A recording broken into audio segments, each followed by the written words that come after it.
Ladies and gentlemen, a very warm welcome from Siemens Convergence Creators and the Münchner Medientage. For today's session, special interest is the new mainstream.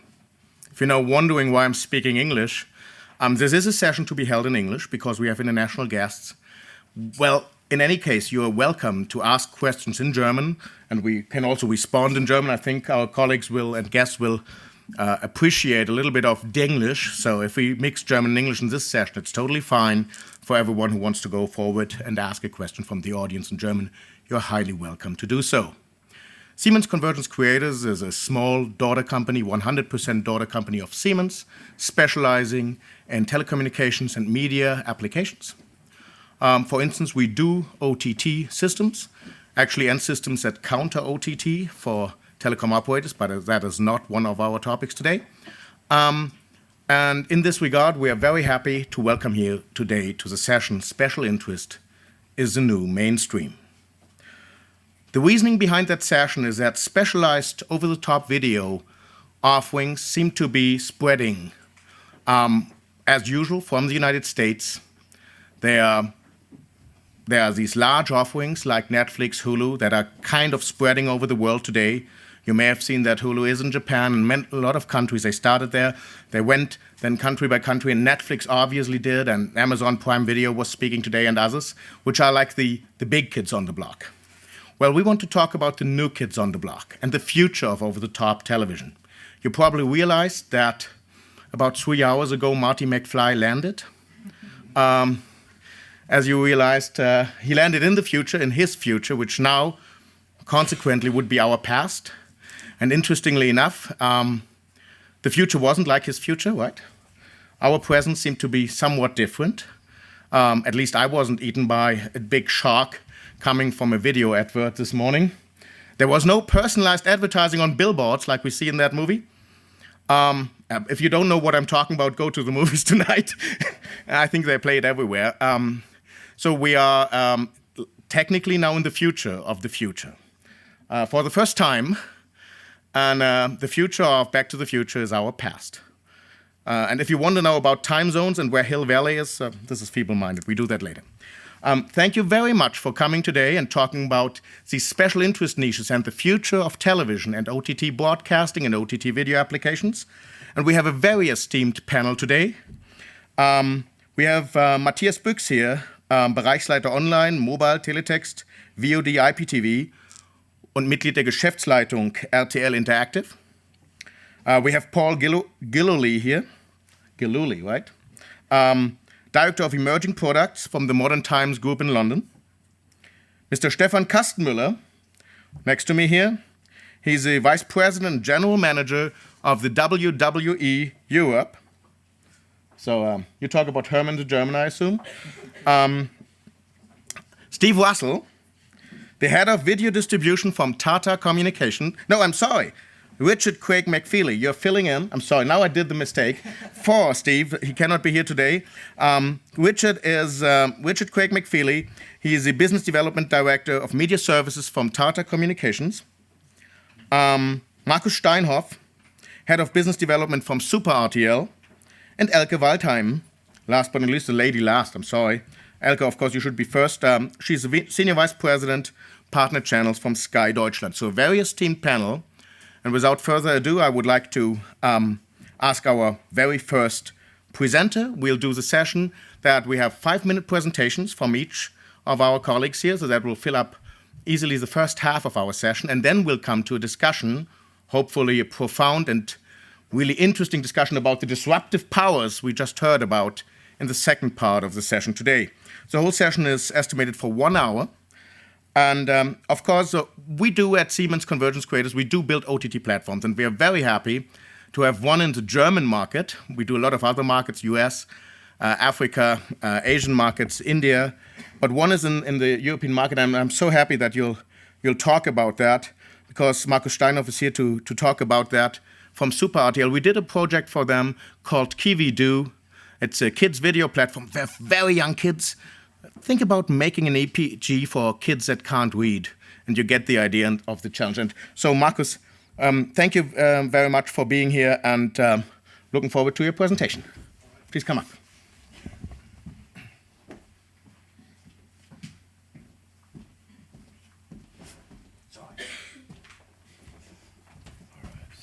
Muss ich erst mal finden. Die, da. Should be right here. Okay. Kann ich die so jetzt starten? Ja. Okay. Right. Good afternoon, everybody. I have the honor to be the first one of this round here. Yes, my name is Marco Steinhoff. I'm heading the business development and online business department in Super RTL. So just for a start, just a few words on Super RTL. Most of you are probably familiar with Super RTL. It's Germany's biggest kids TV channel in the commercial section. So you can see here the TV market shares among kids from 3 to 13 over the daytime. And you can see that we are not the overall market leader, unfortunately, at the moment. Kika, which is a public channel, is a bit stronger at the moment. This changes from week to week, but at the moment they are ahead of us. But when it comes to the commercial channels, which is Nick, Disney, and Super RTL, we are extremely strong. We are market leader and dominating the market. This is important for this presentation because this comes along with a very strong promotion power that we have right in the target group, kids and families and parents, which is an asset that is very hard to copy by our big competitors, which we will see later, like Netflix or Amazon. However, in this kids market, and you mentioned it before, we just launched a video-on-demand service purely and exclusively for kids. It's subscription-based, and what's important here to know is the content of Kividu is not limited only to the content from the Super RTL TV station. So this place is supposed to be the central video-on-demand service for kids in Germany with all content available on the market. So what we actually do is, of course, we put all the content from Super RTL on it, but we also acquire all kinds of licenses that we can get hold of to make it a very comprehensive offer.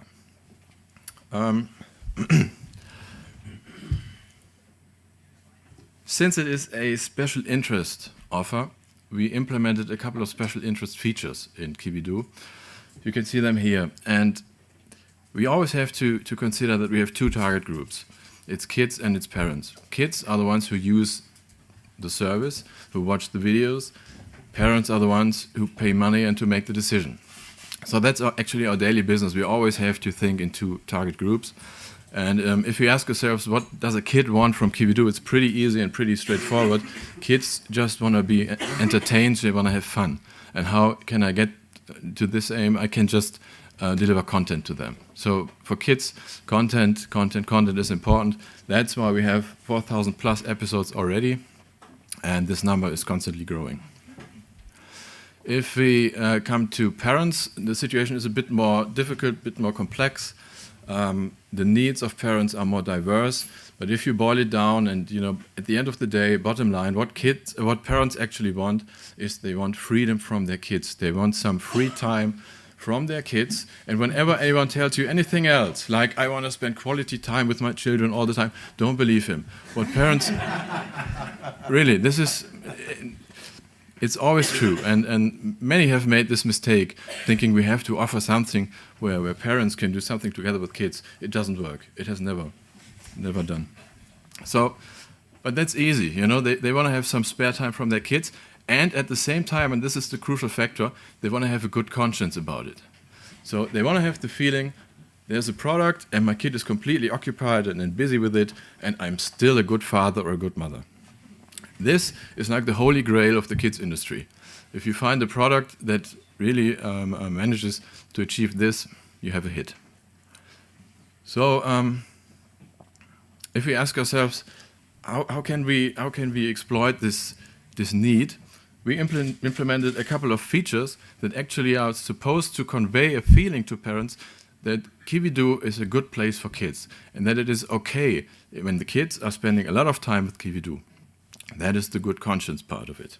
So you can see here, it's ad-free. We put parents in the control seat, in the driving seat. They can control what their kids are going to watch, how long they are going to watch. They have a white listing, a black listing. They have a filter based on a age recommendation system that we implemented ourselves. All this kind of stuff is all meant to convey to parents, this is a good place for your kid to be. So this is actually supposed to be the big differentiation compared to all the big competitors.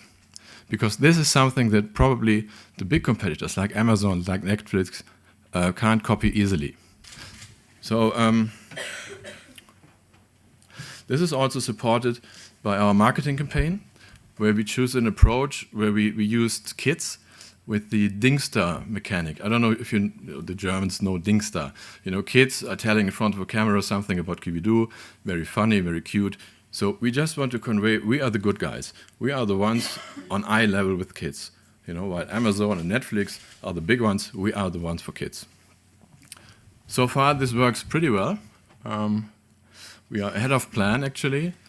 So we are very positive and very optimistic that there is a market and that it is possible to get parents to spend money on kids' content, although you have tons of free content in the market, and that it is possible to succeed on a limited basis. We know for sure we will never make as much money with Kibidu that is in any way relevant compared to the money we make on Super RTL. But still, compared to the goals that we set for ourselves, we are pretty successful at the moment. So in a nutshell, okay. Thank you very much. Now, Mr. Gillooly, you would be next. Would you come up too? Thank you very much.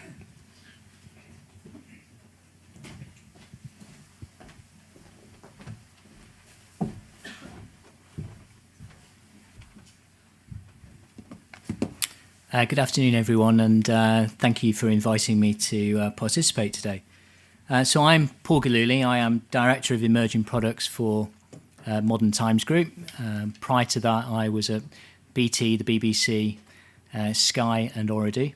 And at Sky, I created or helped create something called Now TV, which I think has become one of the more interesting OTT services out there. For those of you who don't know Modern Times Group, Modern Times Group is a pretty diversified media company focused on the Nordic markets. They operate 35 channels across 17 markets. They're in the free-to-air space as well as pay TV. In the pay TV environment, we offer both a satellite business but also Viaplay, which is an SVOD service which has been operational now for 5 to 7 years and predates Netflix and is the number 2 player in the Nordics versus Netflix. So we've quite an interesting heritage in terms of OTT. My kind of first observation on doing the panel was I kind of disagreed with the title. Maybe it was my very poor translation of the title, courtesy of Google, along the lines of niche is the new mainstream. Well, no, niche is still niche, and mainstream is still very different. The experience that we have within MTG is that what we see is that the Nordics are very interesting as a marketplace. They're very interesting because they have consumers now who are relatively affluent. There's very, very widespread high bandwidth penetration. So the majority of our consumers have got high levels of bandwidth, both to mobile devices and into their homes. And we're seeing some really interesting behavioural patterns. And certainly as an Englishman operating in there, I see their behaviour as being really quite distinctly different to a UK audience. And we're seeing some really kind of challenging behaviours. So loyalty is and customer loyalty is a really difficult concept. So churn is a real issue, and we're beginning to see some remarkable, dramatic changes in some younger consumers. So, for instance, in one of the Scandinavian markets, between November 2014 and March 2015, we saw a 19% drop in 7 to 12-year-olds in their viewing of linear kids channels. So they've all migrated over to on-demand content. Well, that's for a company that operates a whole portfolio of linear channels, that's a pretty remarkable behavioural change. So we're kind of confronting changing behaviours from a range of consumers led by young consumers, which are really challenging to our fundamental business models. But having sort of said that I I kind of reject the original Google translation of this panel. I kind of point that out on a couple of things. I think I come to a lot of events where people talk about OTT being the future. It's worth pointing out that, especially with Siemens here who are selling OTT platforms, that this is expensive and difficult stuff. The technology is expensive, it's difficult.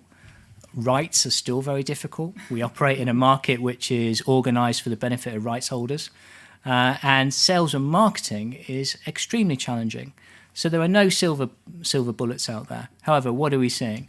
So I think what we're, as a company, what we're seeing is we see sports being a really, really interesting part of our Viaplay proposition, because our sports customers are our most loyal customers. So they're extremely sticky. So they're important from that perspective. But it's also worth mentioning the fact that we have Tier 1 sports. We have the Champions League, we have Premier League. So we have really, really strong, loyal customers based around those sports. So it becomes really important for us to maintain those relationships. But what we're increasingly seeing as important for SVOD in particular is having a really rich children's content. And I think that's for a couple of pieces. One, it drives competitive advantage for us. So we have deliberately set out a content strategy which is to be the number one player in kids' content.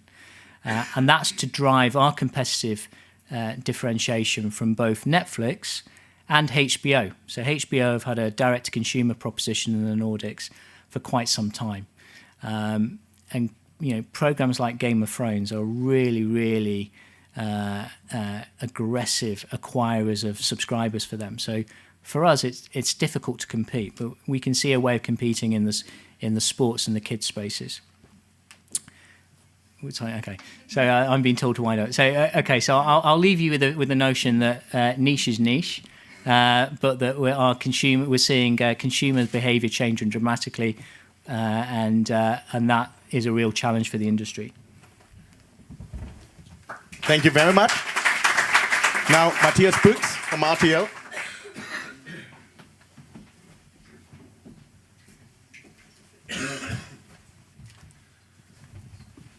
So Stefan, you will stop me after 5 minutes. I'm not sure how long, how long it will take. Matthias Büchs from RTL Interactive. Among the RTL Interactive products, there are basically three sorts of video or OTT products. One, probably the biggest one in Germany, or the biggest one in Germany, are the so-called Now products. These are catch-up services for all our 6 free TV stations. The second type of OTT product is Clipfish. Clipfish used to be UGC. And still, if I'm talking to people, they think that Clipfish is UGC. No, it's not. It's 100% professional, and we're moving within Clipfish more and more to a long-form format. And the third one is a kind of test phase we're in. This is like MCN content, mainly geared towards YouTube. And one brand within this MCN area is Comedy Rocket. So this is... Okay.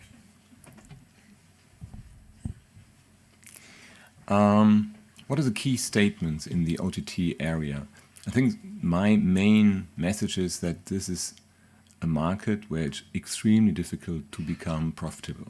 And when you look at the various segments worldwide, you haven't seen many players which are extremely profitable. Coming from an area or from an industry, linear television, which is a kind of profitable, so it's posing a challenge to us to find these niches of profitability, or these areas of profitability. Why is this so? First of all, I think in order to differentiate, to have a USP with a new product, you need exclusive content. And exclusive content, as you know, is expensive content. Secondly, there's pretty big price competition. I think what you see in Germany, there is an increasing willingness to pay, which is true, which is good for us, but still the price levels are pretty low. Third reason why it's hard to become profitable in this area is I think there's a very high marketing spend needed. And if you see the various products in Germany, the various offers in Germany, for example, one which started early was, and you will know that WatchEver, I think is having a hard time because the marketing spend went down, and I think usage and so on went down respectively. And the fourth one, and that's, I think Paul mentioned that before, running an OTT product is not trivial. It's highly complex, there are lots of distribution platforms, and it's not easy to manage the technical complexity, and it's key to get this in place. So if you look at the various segments where we think it's possible to become a successful player, there's one is the, let's say, within the general interest area, there are all the global players, Netflix, Amazon, and so on. They are mainly premium, they are global, and I think one of them, they might succeed, and I'm not sure to which extent they are profitable today.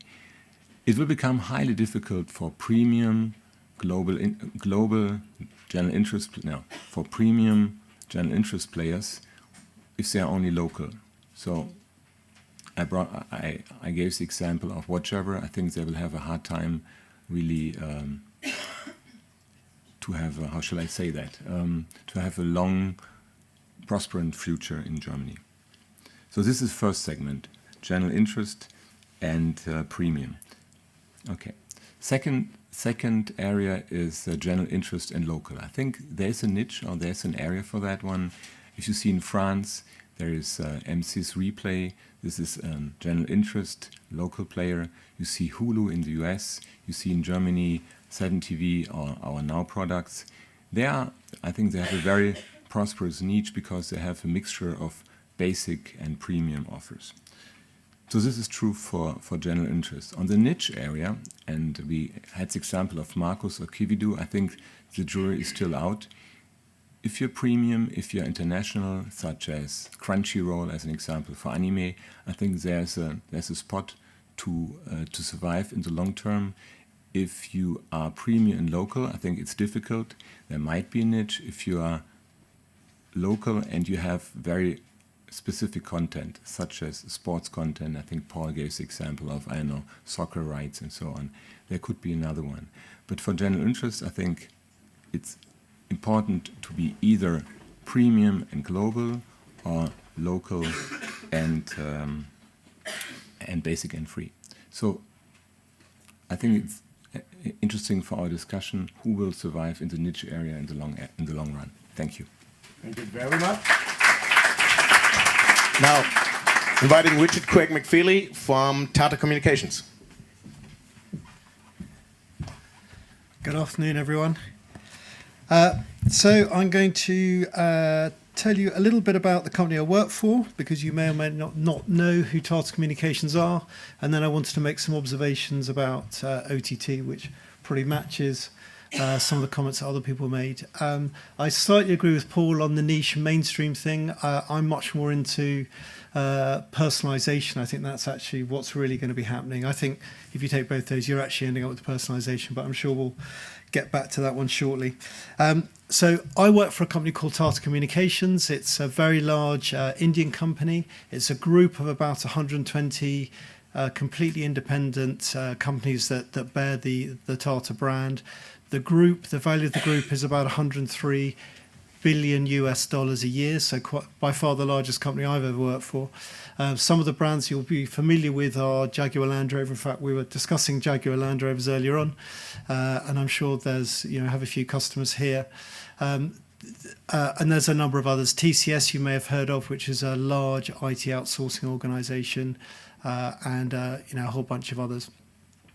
Tata Communications, our USP is that we own and manage most of the world's submarine fibre. The actual fibre that is going under the oceans is actually, most of it's owned and managed by us, which means that practically every international voice call you make is on our network. We carry about 25% of all internet traffic. And you're probably wondering, so what's this got to do with the conversation today? So those networks are actually ideal for contribution of video from events or from studios and distribution globally. And we also have data centers running on that network. We have 44 tier 3 data centers, which are great for running cloud-based managed services. So I think when you look at it that way, we've actually got a great infrastructure that supports a lot of the conversations. As regards some observations, what do I think about what's going on in the TV space? There are three areas that I wanted to look at. One is actually the viewers themselves, a little bit about the sort of ecosystem of OTT technology, and then say a few words about sports, which is an area that I'm particularly interested in myself. It's very easy with all of this for us to get very excited about the technology, and I think it's very important that we actually think about the actual viewers. They're the people who are actually going to buy these products. What is it they actually want? And there's quite a range of them, from people that have had a couple of beers, lying on the sofa, not really that bothered what they're watching, through to people that are far more engaged.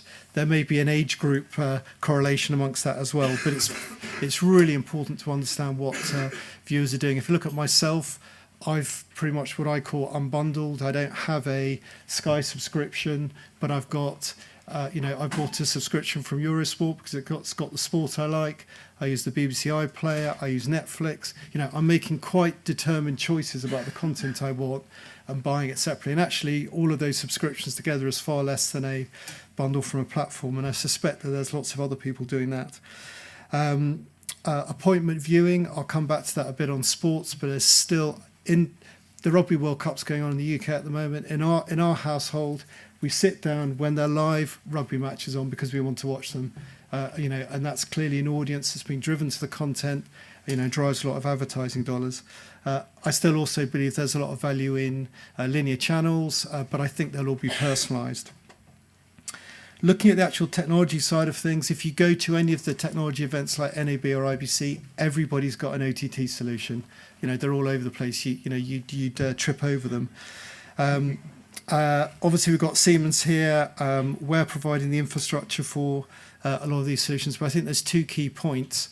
One is actually understanding what the business problem is you're solving and turning the business, what the business needs to achieve, and actually turning that into the technology. For example, if it's about rights, how are rights bought and sold, and how you actually implement that in the system so it actually makes sense as a business.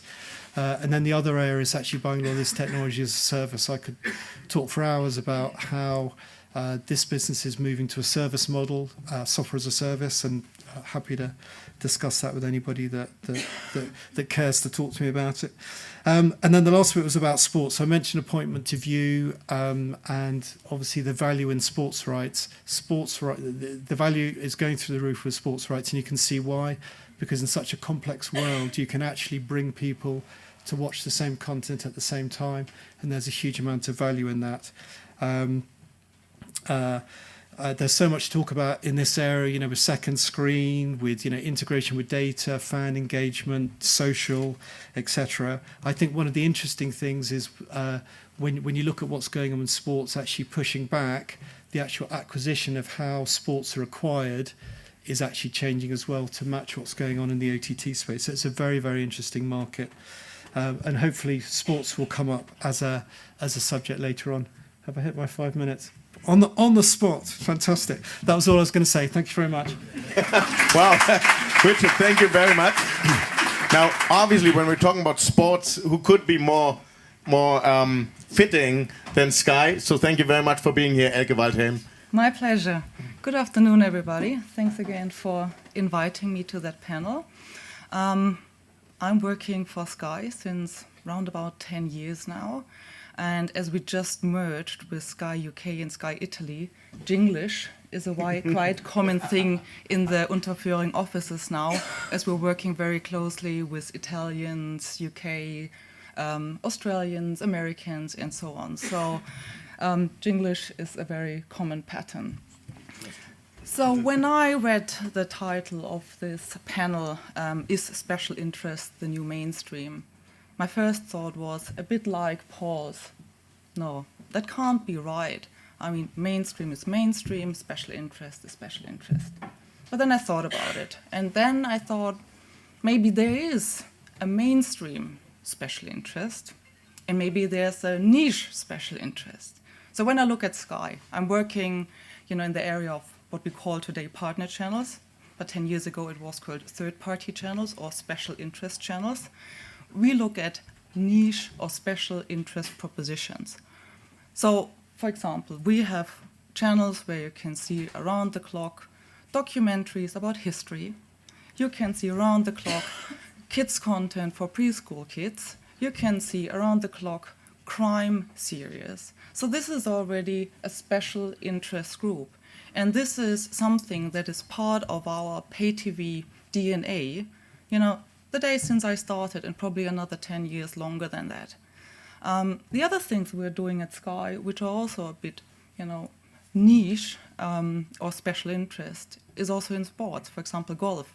You know, how many golf fans do we have in the room? Okay, a few, yes. But is that mainstream? Probably not, but it's a very important asset for us. Also serving specific target groups a bit better in offering additional services like multi-feeds, watching more events at the same time on different feeds, is something that the very old school, boring broadcast industry can already deliver.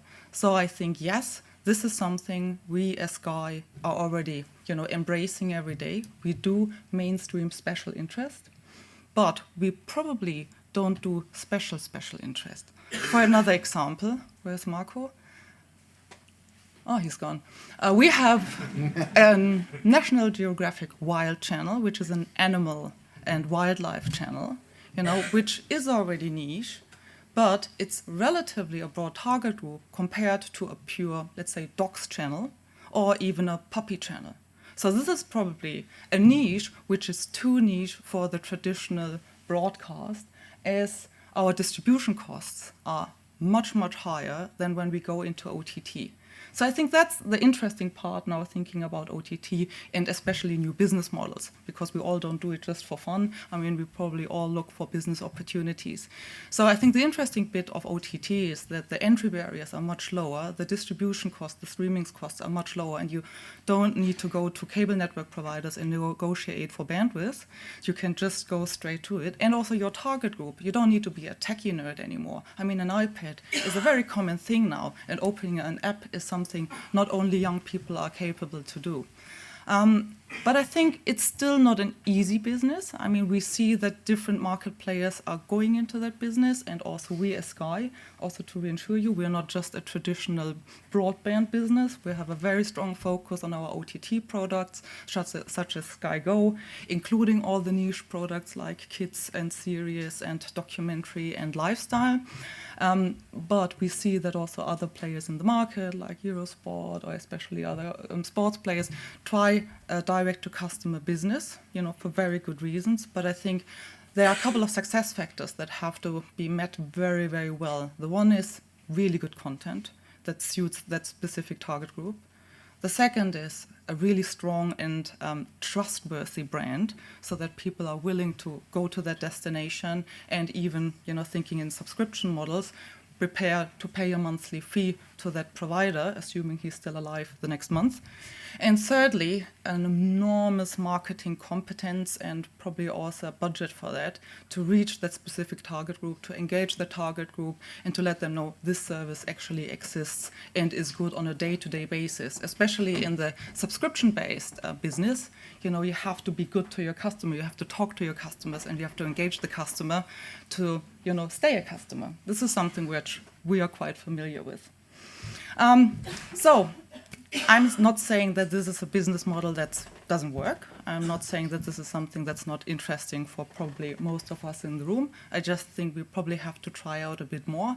I mean, we as Sky, you know, our strategy is we launched Sky Online, which is an equivalent from Now TV. So you know pretty much what I'm talking about.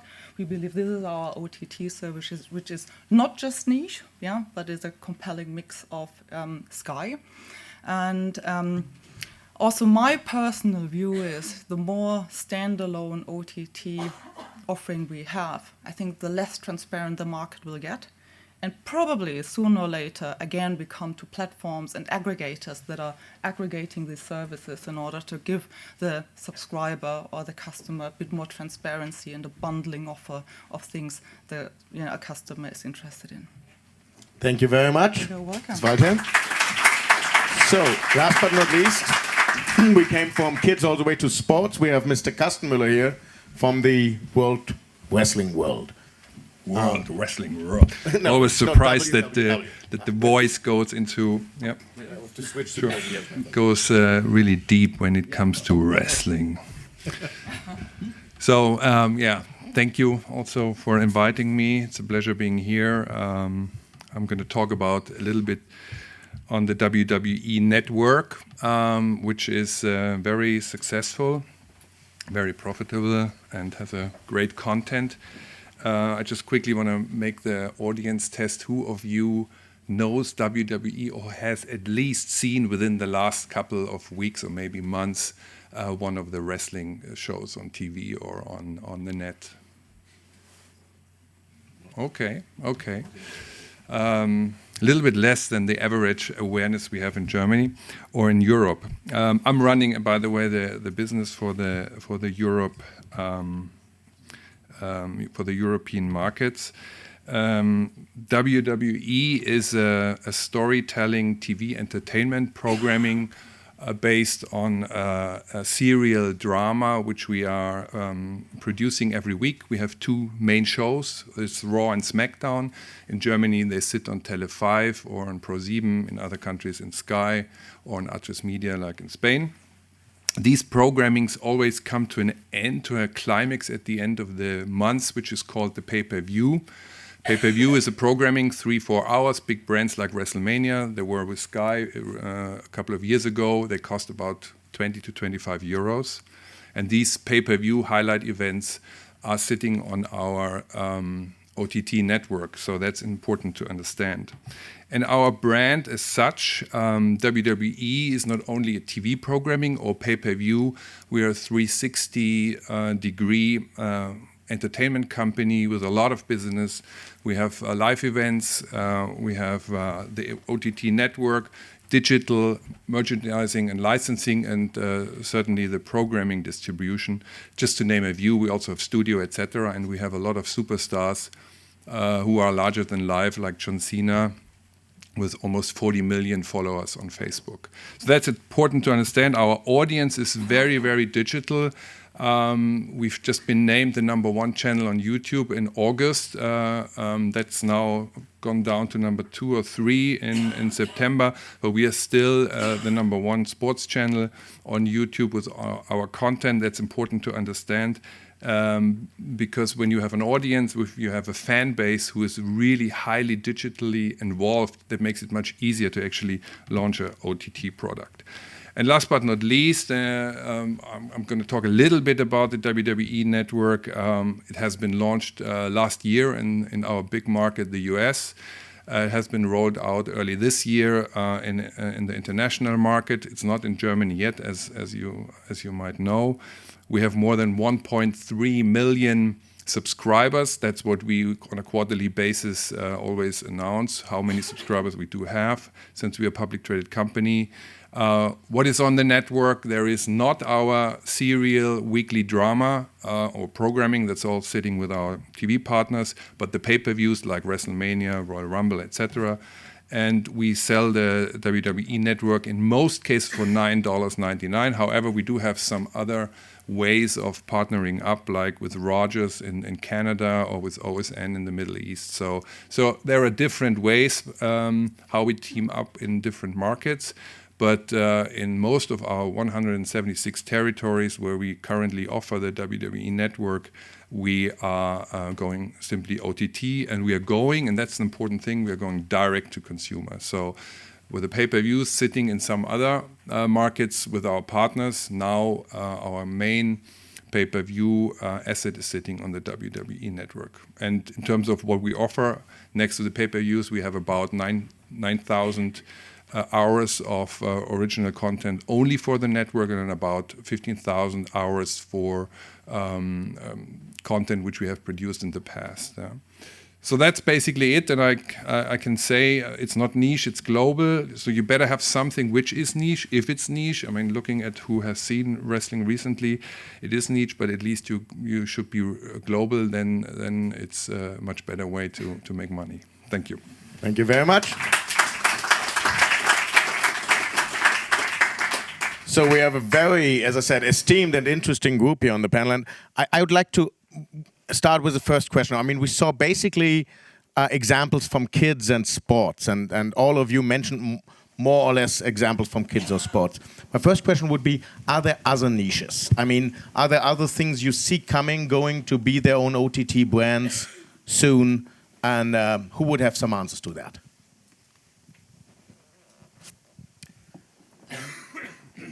Well, I think in the Nordics, HBO clearly are demonstrating that event drama, high-end drama, is enough to warrant a direct-to-consumer proposition. So HBO in Nordics is demonstrating the fact that I think very, very high-end serial drama can be one driver.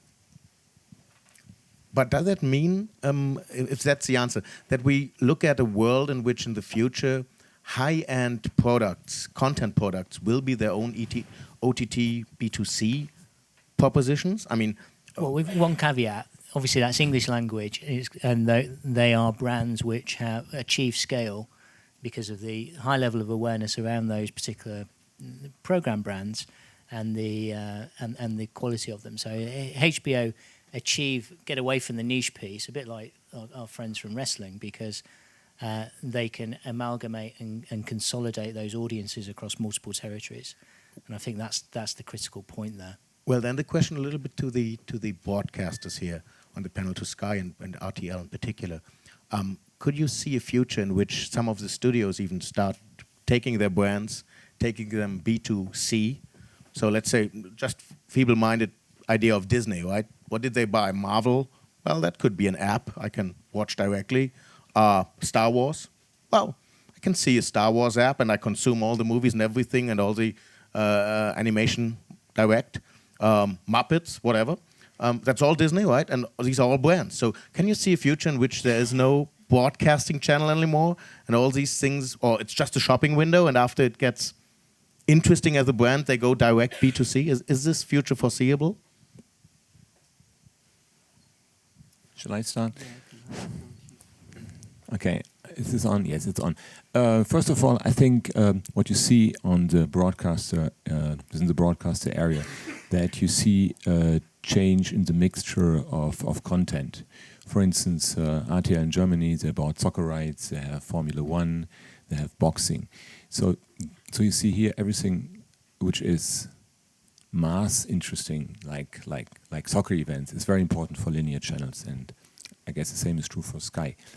Some years ago, I think the first run of big movies or big high-end drama series was important, and they lost to some extent their importance because of the development you just mentioned. So what we're doing, we have much more local production. So as I mentioned before, I think everything which is global probably is premium, and then it's difficult to differentiate. In order to have a USP, you need local content and local production. That can be sports and can be other local production. Maybe for Sky? Yeah, it's a very interesting question, and we also watch very carefully, about activities in other markets. It's not on? Is that better? Hello? Okay, so we watch very carefully the activities of big content brands and partners. So, for example, HBO has launched their direct-to-customer proposition in the US, and this is, of course, something where we are, having a tight eyes on it. My personal, very simple view on that is, by the end of the day, the customer will decide which way of consumption of content is the most convenient one. Personally, I'm convinced that an aggregator is always a helpful thing, because if we would have to choose, going first into the, let's say, the Disney app, then in the Warner app, and then in the Sony app, and then in the whatever app, doesn't seem to me as a customer as a very convenient proposition, because what is missing is the overview, is the ability to promote, is the ability to, make the best choice for my dedicated time I have to watch television content. So personally, I'm convinced that, a platform like Sky, who aggregates content and is able to promote and speak to the customer, the ability to reach a broader target group, and bring and create some, willingness to pay, is still a very good way of selling content in Germany. But I also have to say, of course, the demands are changing. I mean, there are still a lot of people, we shouldn't forget that, like linear television. I mean, we just make the experience when we create pop-up channels, like at the moment we have a Bond 007 channel, which just shows all the Bond channels, saying just, meaning it's a huge buzz and it's used like crazy every day. We already had more than 3 million contacts with that. But of course, we also have a target group that rather has the lean forward, on-demand selection, and therefore we have the services Sky Go and Anytime. So we see that there are different ways of using content, different target groups, and maybe even not just target groups, also different moods in which you are in. Maybe one night you rather want to lean back and just zap through, the other night you have a clear idea. I want to see exactly this movie or this series. And I think if you then have to search through different apps and offers, it's probably not the best customer experience. Especially when we talk about kids, and we have to make very sure that there's a big difference between kids and teenagers. Usually when people talk about kids, they actually mean teenagers. Teenagers are the ones with 3 digital devices at the same time doing, all this second screen stuff. When it comes to kids, and that's what our business is, it's a completely different story. Just observe a kid watching TV. It's so focused, a plane could crash right next to him. He wouldn't even realize it. So kids actually need structure, and they don't want to individualize. They want to be the same as all their friends. They want to watch the same as their friends because they want to talk about it next day on the schoolyard. So I don't think that any new property will ever be successfully built up without television, without the reach of television. Well, insisting on that, couldn't it be that once it gets sticky, the proposition then moves out of the channel? I mean, we have seen that a little bit already, that series may build audience with you guys, frankly, right? Openly speaking, and then after the first season, it gets sticky, they have a followership, a very loyal one, and then Game of Thrones moves out and only happens in Netflix. Isn't that a valid danger to your business and to your business model also? So there is no need to worry about Game of Thrones. It will stay with Sky, I can promise you that.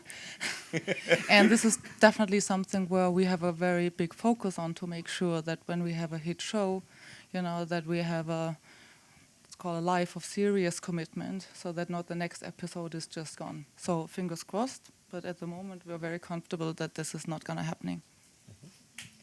Okay.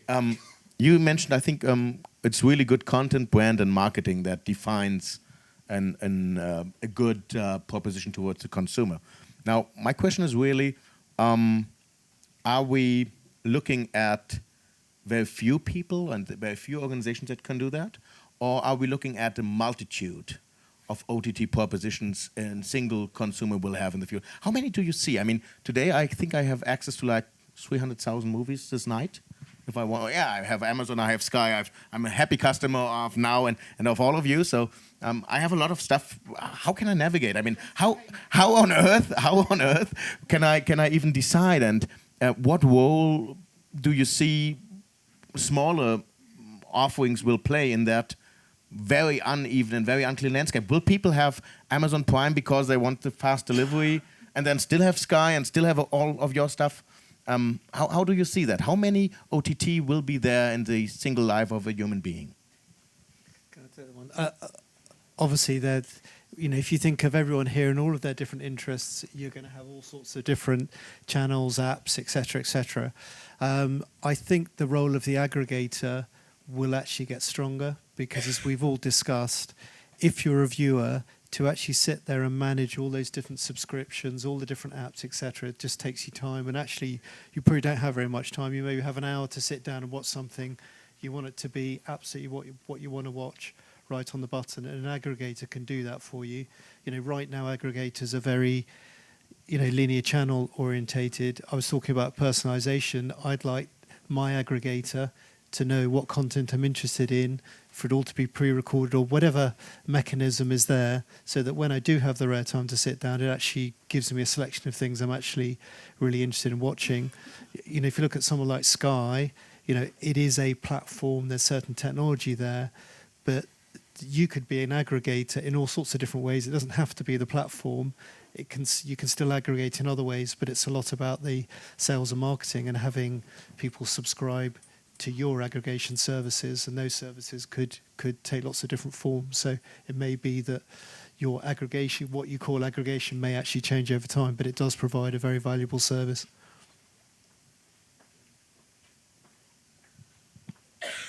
Well, I mean, the question is, for how many products is it like a normal consumer in Germany willing to pay? I mean, first of all, he has to pay for GEZ in Germany. So he gets like the public channels.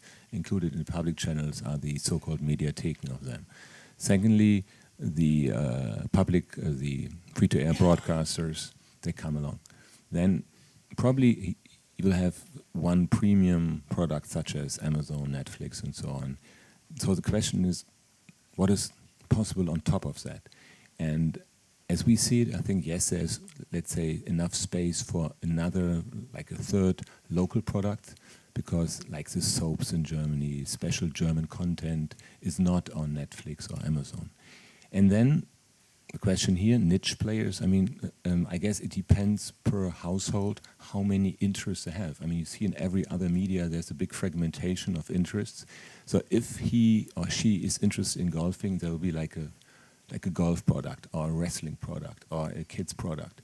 But this depends on the household. So what we see, like the normal GEZ public, maybe like a premium global one, a third local one, and all the niche products on top of that.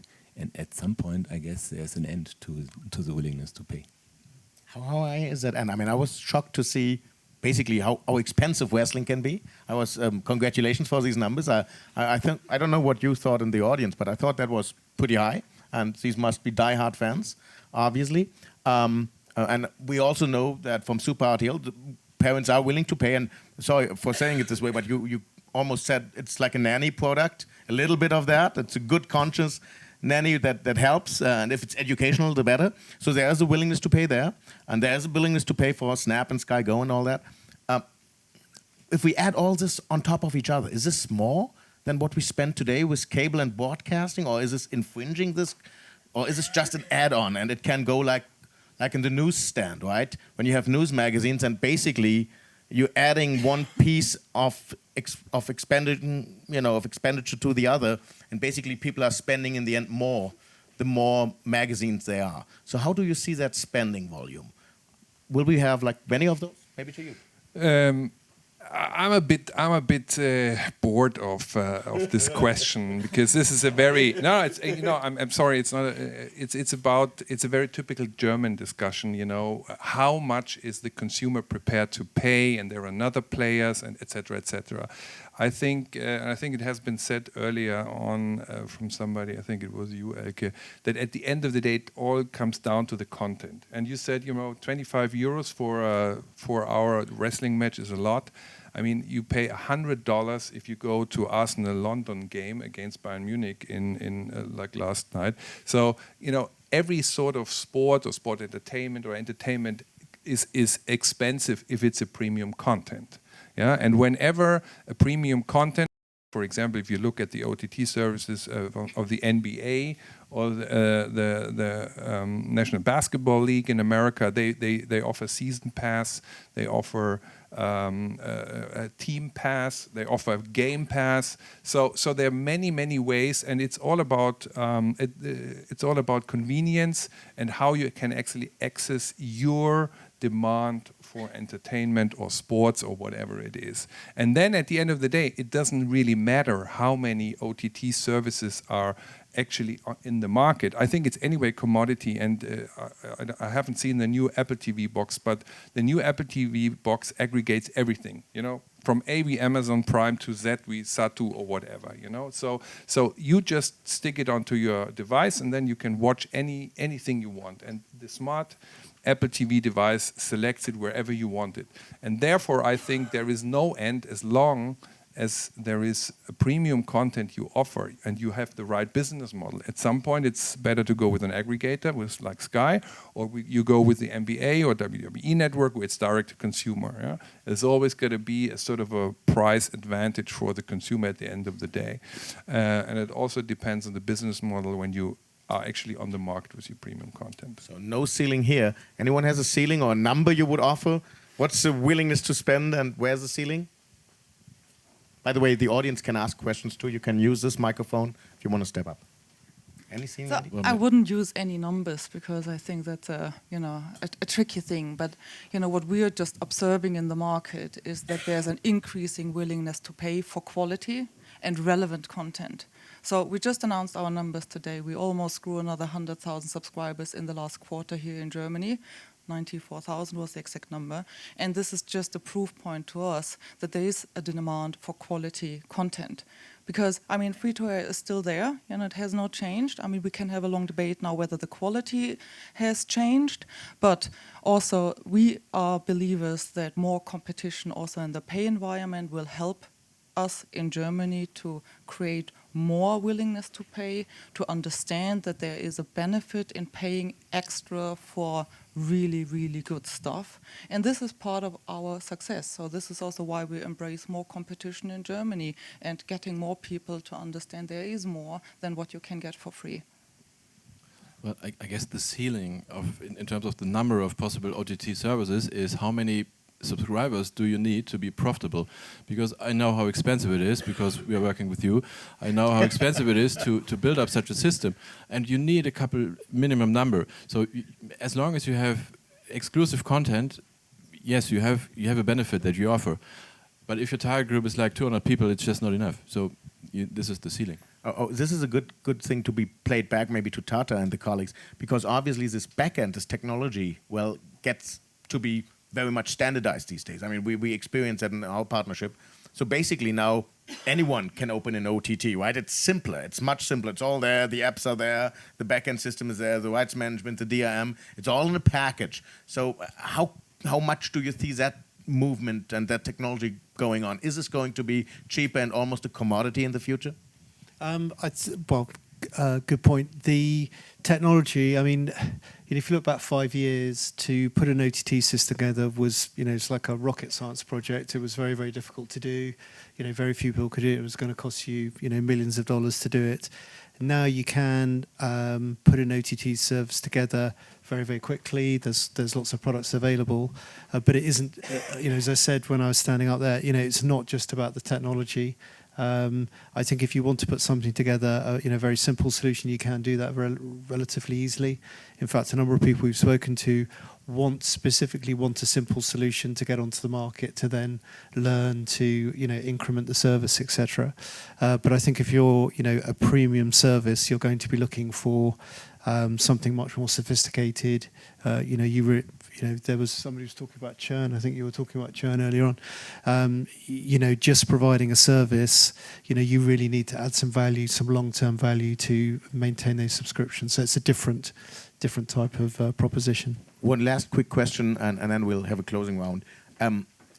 We talked about some niches like sports and kids and others. No one has really talked about cultural diaspora, like the Indian diaspora we serve from an Indian project, like ethnic groups, different language television type groups, adult, no one touched that. So I was wondering, are there more niches you just didn't want to talk about for whatever reason? Anyone? Well, MTG have a subsidiary called Trace, which is French language, talks to the French population and then the French-speaking populations in North Africa, and that's focused around under 25s, music and sports entertainment. So it's a sort of an example of a fairly focused target group. Yeah, Z in India have a service called Ditto, which is a catch-up service for Indian content. There are, obviously working for Tata, know quite a lot about the Indian marketplace and culture, and there are Indians everywhere. So delivering content to that, relevant content to them globally, works very well. Incidentally, we're providing the CDN for that, and I think Siemens had some involvement in that one at one stage. But all of those groups. There are people around the world that want to watch their local content, so those types of systems are very relevant, and OTT is ideal for it. Okay, last question to everyone, very briefly, the same sequence like we spoke. the name of the conference is Digital Disruption. So is this disruptive as a technology, for instance, to broadcasting? And is this really mainstream, or will this become mainstream one day, or is this niche? Maybe one sentence each, and we'll just briefly run down. Would you start? Oh, one thinking period? Okay. Very difficult for me to answer. I didn't understand the whole the whole setting right from the beginning. Is the niche mainstream? I mean, sorry, but I still can't answer it. I think we touched a couple of interesting points here, especially the question how small can an OTT offer actually become. This is going to happen, I'm pretty sure, when prices get lower, to just build up a system. Yes, we will find more and more of these services. But is it mainstream? Sorry, I still don't get it. Okay. I think the technology will be increasingly mainstream. It will be driven by consumers who are demanding seamless TV experiences wherever they are, across whatever device they are. I think the limitations in the short term will be the way rights are managed and so forth. But eventually, it will be consumer behaviour that will demand the move into the mainstream. I think OTT technology allows to offer smaller and smaller niche groups to survive in the OTT business, because they can become global. On the disruption side of things, I think if you look at WWE, you are selling content to TV channels and also doing your own apps, and so there are ways of combining those together. There are several examples of that where it makes commercial sense. So I'm not sure how disruptive it really is. There is a way for these things to coexist, and exactly where they go in the future, we'll watch and see. Yeah, I agree to that. I think there will be a tendency from traditional broadcast to more interactive and flexible ways of consuming your content. But I think for the foreseeable future, it will be coexisting and probably a bit different in specific target groups. So when you look in the niche, yeah, it might be disruptive because there might be people that really just love one way of consuming their entertainment products. But I think when you look into the mainstream, probably there will be still a lot of, especially in the not super young age groups, that are still very loyal to their traditional behavior in consuming content. One day, a couple of years ago, I said to a telecom manager, telefonieren wird kostenlos, and he said, are you crazy? So I say the same here. In a couple of days, in a couple of years, every TV network and every content producer will have his own OTT network. Also, thanks to you guys, if you lower your price a little bit, then we have the technology. And at the end of the day, whether it's an OTT network from any technology provider, or whether it's YouTube, where when you are called White Titty and have 8 million subscribers on your YouTube channel, at the end of the day, technology is commodity, and it's very, very positive that we have now the declining costs, and therefore OTT network is not disruptive at all. Well, thank you all very much, and have a good day, and have a wonderful conference.